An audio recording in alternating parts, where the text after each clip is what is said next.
Ever wonder what is actually happening inside your brain when you're just thinking about doing something? YouTube is full of the same advice. Take small steps, get 1% better. But if we look at the raw cognitive psychology, there is a specific biological reason you stay stuck. We are operating under a neurological misunderstanding that functions like a scam, and we've given that scam a name: motivation. Most of us work from a false premise, the idea that an internal emotion or a specific feeling must arrive first, and only then can physical action begin. But your brain doesn't work in a single block. It uses two distinct frameworks. The first is motion. This is where you plan, you schedule, and you watch tutorials.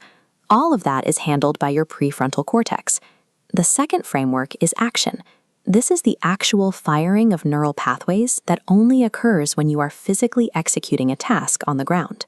The glitch in our behavior is that we constantly mistake motion for action. Because planning and strategizing still release dopamine, your brain creates a powerful illusion. It feels like you're making progress. But in reality, despite that dopamine hit, zero actual input has entered your brain's operational system. Confusing these two frameworks keeps you in a loop of fake productivity, tricking your brain into feeling successful before you've taken a single real step. This is because motivation doesn't exist as an independent force. It's an illusion. Biologically, your brain is a logic-based predictive machine. It doesn't run on how you feel. It runs on what it expects to happen. Look at how a toddler learns to walk. They don't start with a sense of motivation.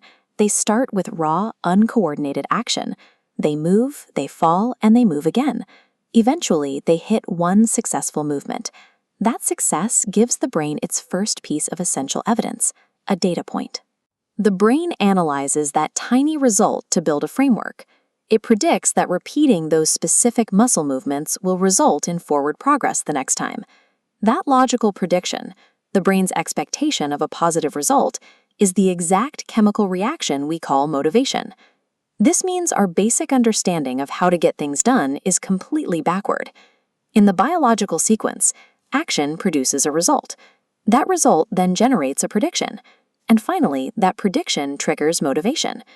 Motivation is a byproduct found at the very end of the chain. It was never meant to be the starting catalyst. Waiting for motivation before you act is scientifically impossible. The biology only flows in one direction. When we follow the wrong equation, we end up in a state of chronic waiting. It's why a goal can stay unstarted for years. The brain is simply waiting for a signal that it isn't equipped to send yet. We stay trapped because our cognitive logic is misaligned.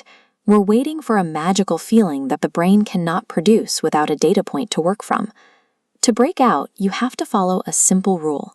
You must completely disconnect your emotions from your actions. Feeling like it is irrelevant.